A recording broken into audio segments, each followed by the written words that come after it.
Mah, di situ ada hantu. Kasihan deh. Kakak itu disuruh ludahin makanannya. Lalu di mana kita bisa mendapatkannya, Mbah? Nanti kalian akan tahu.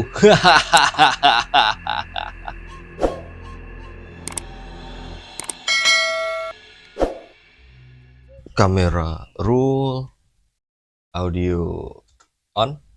Assalamualaikum warahmatullahi wabarakatuh. Kembali lagi di channel mistis kesayangan kita, Wingit Misteri. Apa kabar saudaraku semuanya? Semoga Allah senantiasa memberikan kita semua kesehatan, keberkahan, dan memberikan rezeki yang tidak disangka-sangka pada hari ini. Seperti biasa masih bersama saya Umam, host yang akan membawakan cerita pengalaman mistis penuh misteri. Terkadang ada hal-hal yang lebih berharga dibandingkan uang. Salah satunya kasih sayang keluarga dan persahabatan yang tidak bisa kita nilai dengan materi. Kali ini saya ada sebuah cerita menarik tentang pesugihan, di mana ada sebuah keluarga yang tega menumbalkan anaknya sendiri untuk mendapatkan kekayaan. Cerita ini saya dapat dari salah satu saudara kita yang ada di Jawa Timur. Cerita ini di mana ada sebuah keluarga yang bernama keluarga Busara. Dia ini menumbalkan anaknya yang bernama Indra. Kalau menurut kalian, kira-kira gimana? Apakah pesugihan itu benar-benar ada? Komen aja di bawah ya. Oke, kita langsung aja masuk ke ceritanya. Kejadian ini terjadi di tahun 2005 di sebuah tempat terpencil terpelosok di Jawa Timur. Ada seorang istri yang namanya Sarah dan seorang suami bernama Dani. Mereka adalah keluarga dengan penghasilan pas-pasan. Bisa dibilang mereka adalah keluarga dengan ekonomi menengah ke bawah. Mereka juga punya satu orang anak yang usianya 13 tahun yang bernama Indra. Sarah adalah seorang ibu rumah tangga yang usianya 29 tahun. Sedangkan Dani kepala rumah tangga usianya sekitar 33 tahun. Mereka berdua mencukupi kebutuhan sehari-hari dari hasil serabutan. Awalnya mereka berdua memiliki usaha bisnis bersama partnernya. Tapi sayang mereka berdua tertipu hingga akhirnya mereka rugi dan terpuruk. Beberapa tahun akhir ini, Sarah mengandalkan kemampuan menjahit pakaian untuk menghasilkan uang. Sementara itu, Dani hanya mengandalkan tenaganya untuk bekerja serabutan, entah sebagai kuli atau bantu-bantu tetangga jika diminta. Sementara itu, Indah yang baru saja lulus SD sampai-sampai tidak mampu untuk bersekolah lagi. Karena memang kemampuan ekonomi mereka pada saat itu parah sekali. Pak, gimana ya tabungan kita semakin menipis? Untuk makan aja sudah tidak bisa. Sabar dulu ya Bu. Besok Bapak bakal pikirkan caranya bagaimana. Mereka berdua dilanda kebingungan terus-menerus. Beras habis, gas habis, duit habis. Tidak juga ada solusinya. Keesokan harinya mereka yang masih bingung juga karena Dani belum dapat kerjaan. Sedangkan Sarah juga belum ada pelanggan yang datang untuk menjahit.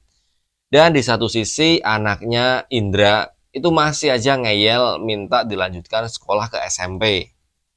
Karena desakan kebutuhan yang terus-menerus, akhirnya si Sarah ini keluar desa untuk mencari informasi dari orang-orang gimana caranya ekonomi keluarga mereka itu dapat pulih kembali. Mereka itu nggak ngadu ke orang tuanya karena satu sisi jauh dan satu lagi karena ekonomi dari keluarga mereka masing-masing juga kayaknya nggak dapat membantu. Sarah pun terus berjalan pergi ke desa sebelah menyusuri jalan setapak yang masih banyak pohon-pohon. Hingga beberapa saat kemudian dia sampai di rumah Bu Siti, pelanggan jahitan Sarah. Kebetulan si Bu Siti ini sering cerita tentang keberhasilan yang akhirnya membuat Sarah berpikir untuk meminta petunjuk.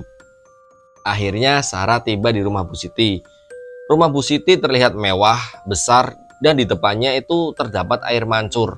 Tapi kenapa ya rasanya kayak nggak enak gitu auranya dan suasananya. Permisi, Assalamualaikum Bu Siti, kula nuwun. Mbak Sarah, monggo masuk Mbak. Iya Bu, Saya kesini mau tanya itu, Bu. Oh, iya, saya sudah tahu. Pasti kamu mau nanya-nanya tentang informasi biar cepat kayak itu kan? Iya, Bu. Seperti yang pernah saya tanyakan waktu itu, soalnya saya sudah bingung banget. Sudah, kamu pergi saja ke rumah Mbah Pono. Ini alamatnya. Di sana kamu bakalan dapat yang kamu inginkan. Setelah mendapat informasi, akhirnya Sarah pulang lagi ke rumah. Dan sesampainya di rumah, Sarah menggenggam sebuah kertas yang isinya alamat yang tadi diberikan oleh Ibu Siti. Tapi dia masih bingung, kira-kira apa dia harus melakukan hal yang seperti ini. Saat Sarah masih dalam kebingungan, tak lama kemudian Dani juga pulang ke rumah dengan raut wajah yang kelihatan kesal. Sepertinya dia gagal lagi mendapatkan pekerjaan. Dan benar saja, ternyata seharian dia mencari kerja, dia gagal untuk mendapatkan uang.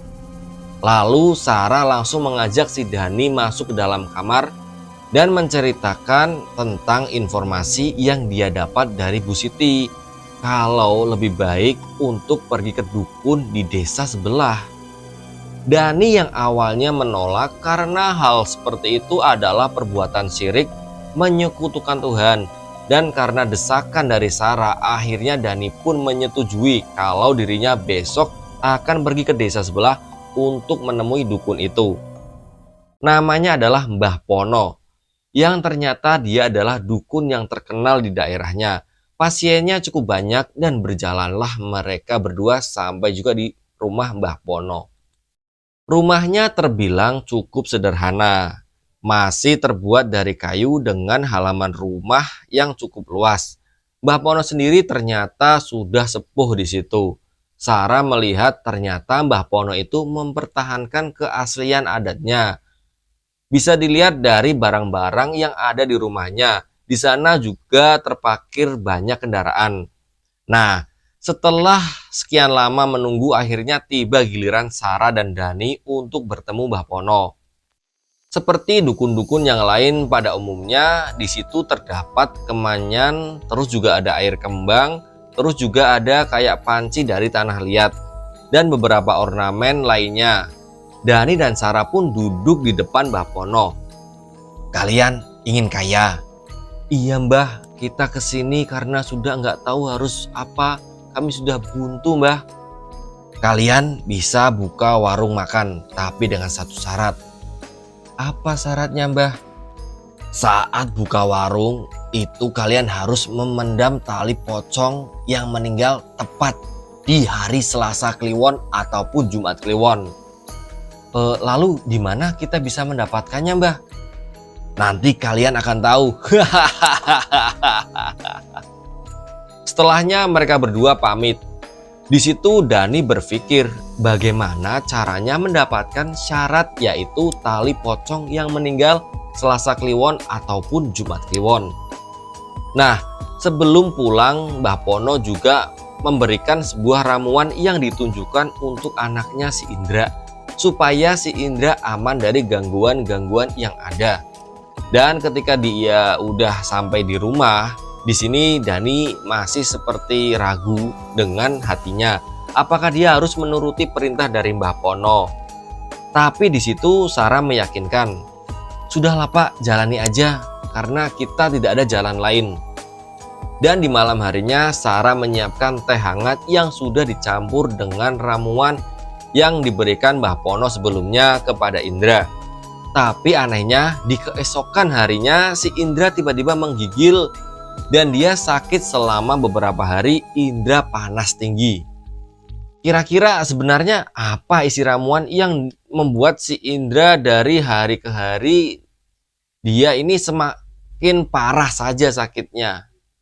Dani di sini mulai berpikir sepertinya ada yang tidak beres dari ramuan itu. Dia langsung bilang kepada Sarah untuk berhenti memberikan ramuan itu kepada Indra. Akan tetapi Sarah bersikeras untuk memberikan ramuan itu sampai habis seperti yang diperintahkan oleh Mbah Pono. Ramuan itu sendiri berbentuk cair, baunya ya biasa-biasa aja, seperti rasa yang tawar itu. Dan mereka sendiri nggak tahu sebenarnya apa aja isi dari ramuan itu. Hingga kejadian tidak terduga terjadi. Senin malam Indra meninggal dunia. Sepertinya ia kalah dari penyakit yang dideritanya. Sebagai orang tua, Sarah dan Dani benar-benar terpukul. Dia kehilangan anak semata wayangnya. Di sini Sarah menangis dan kebingungan dengan kematian anaknya. Setelah pemakaman Indra selesai, mereka berdua kemudian pergi ke rumah Mbah Pono. Mereka ingin minta tanggung jawab kepada Mbah Pono karena gara-gara ramuan itu anak mereka jadi meninggal. Loh, bukannya ini permintaan kalian? Ingat, Indra kebetulan meninggal malam Selasa Kliwon dan tali pocongnya bisa kalian gunakan. Juga jangan lupa bawa segegam tanah kuburannya. Dek! Terkejutlah mereka mendengar perkataan dari Mbah Pono. Dani di sini sempat menyesali perbuatan dia dan istrinya. Kenapa mereka melakukan hal seperti itu? Karena seharusnya anak itu adalah harta yang paling berharga.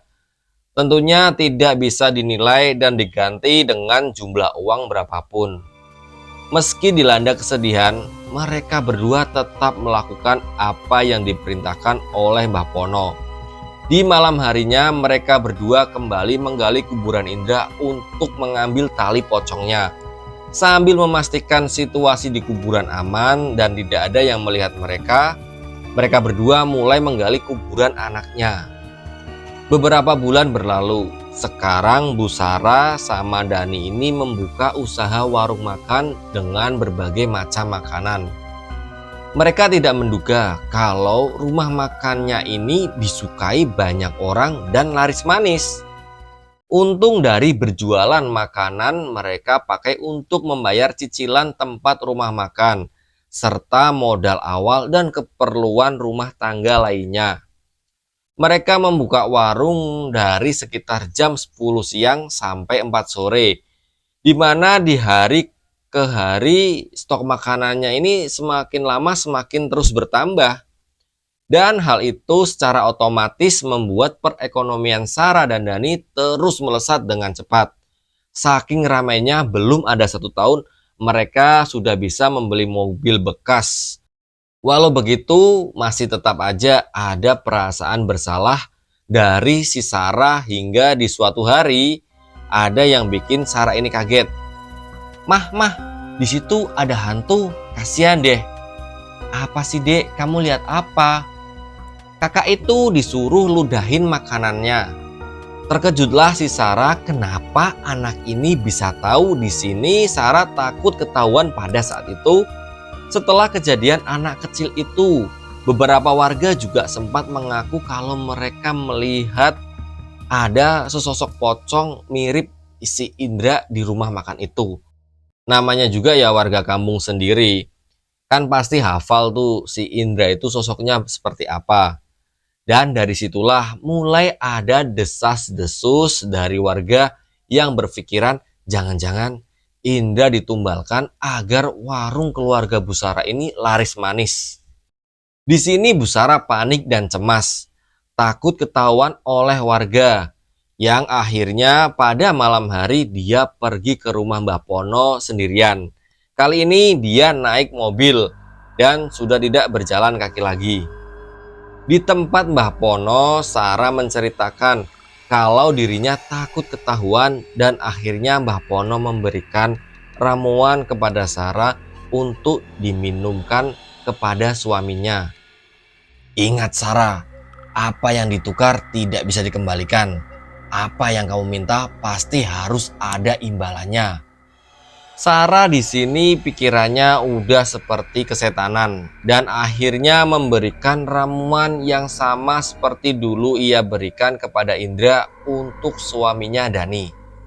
Dan benar saja, selang beberapa hari Dani sakit dan walau dirinya sudah berobat akan tetapi masih belum sembuh juga. Dani awalnya tidak berpikiran aneh-aneh. Dia terkaget saat melihat di kamar ada sebuah kotak yang isinya ramuan yang dulu pernah dia berikan kepada si Indra. Dan disitulah pertengkaran hebat terjadi di antara mereka berdua, yang akhirnya membuat si Sarah menangis dan mengakui kalau dia memang memberikan ramuan yang dia dapatkan dari Mbah Pono ke minuman Dani. Dani akhirnya memilih untuk kabur pergi dari rumah karena memang sepertinya istrinya ini sudah tidak waras lagi. Singkat cerita, keesokan paginya Sarah ini menjadi lemas. Dia muntah berulang-ulang kali, entah dia stres memikirkan ketakutan ketahuan warga atau kepikiran suaminya. Tapi walau dengan kondisi yang lemas dan sakit, Sarah tetap memaksakan diri untuk membuka warungnya. Tetapi pada hari itu warung cukup sepi dan tidak seperti biasanya. Di malam harinya Dani datang ke warung, tapi kali ini dia datang bersama Pak Ustadz. "Kamu ngapain sih bawa Pak Ustadz segala?" "Bu, sudahi semuanya sebelum semuanya terlambat. Kasihan anak kita, gendeng kamu itu." Kemudian Pak Ustadz langsung mengelilingi dapur yang ada di rumah makan itu. Sementara si Sarah menatap wajah suaminya dengan penuh amarah. Sepertinya Sarah ini sudah kesetanan. Pak Ustadz memeriksa setiap sudut ruangan hingga akhirnya dia menemukan ada sebuah tanah kuburan dan juga tali pocong yang sepertinya itu milik Indra di bagian dapur. Setelah digali, Pak Ustadz membacakan doa yang intinya, "Yang tenang ya nak, kamu di sana." Sarah di situ langsung histeris, tidak tahu kenapa. Apa dia panik atau dia takut miskin? Tapi di sini Pak Ustadz langsung membacakan doa-doa untuk mengeruqyah si Sarah pada waktu itu. Dan tidak lama kemudian Sarah ini mual-mual, terus muntah-muntah dan dia akhirnya pingsan. Dani dan Pak Ustadz langsung membawa Sarah ke rumah agar dia beristirahat. Lalu mereka berdua lanjut pergi ke kuburan Indra untuk mendoakannya. Singkat cerita, keesokan harinya Pak Ustadz kembali datang ke rumah Dani dan Sarah. Lalu Dani bercerita kalau istrinya si Sarah menjadi sering melamun dan mencari-cari anaknya si Indra. Mungkin saja pada waktu itu si Sarah benar-benar gelap mata dan sebuah pelajaran mahal yang dimana dia harus kehilangan anak semata wayangnya. Karena trauma si Sarah yang sangat mendalam, akhirnya Dani menutup rumah makan itu. Padahal sayang juga ya sebenarnya. Tapi kan trauma ya gimana lagi. Dani akhirnya mendapat pekerjaan membantu Pak Ustadz di pondok pesantren. Sementara Sarah dia kerap melamun menangisi kepergian anaknya yang sudah tiada. Dan cerita ini pun selesai. Semoga dari cerita ini bisa kita ambil hikmahnya. Kekayaan yang diperoleh dengan mengorbankan keluarga bukanlah kekayaan yang sejati. Karena kebahagiaan dan harmoni keluarga jauh lebih penting daripada materi. Jika seseorang mempertaruhkan kebahagiaan dan kesejahteraan keluarga demi kekayaan, maka dia bisa kehilangan hal-hal yang paling berharga dalam hidupnya. Sekian dari saya, Umam. Untuk kalian yang ingin mengirimkan cerita atau pengalaman mistis, kirimkan aja ceritanya ke nomor yang saya tulis di bawah ini. Baik itu secara tulisan maupun rekaman suara. Dan bisa juga kirim lewat emailnya Wingit Misteri di wingitmisteri@gmail.com. Dan jangan lupa follow Instagramnya Wingit Misteri di @wingitmisteri. Untuk kakak-kakakku yang belum subscribe, yuk subscribe sekarang. Jangan lupa tekan tombol like dan tulis komentar di kolom komentar yang sudah disediakan.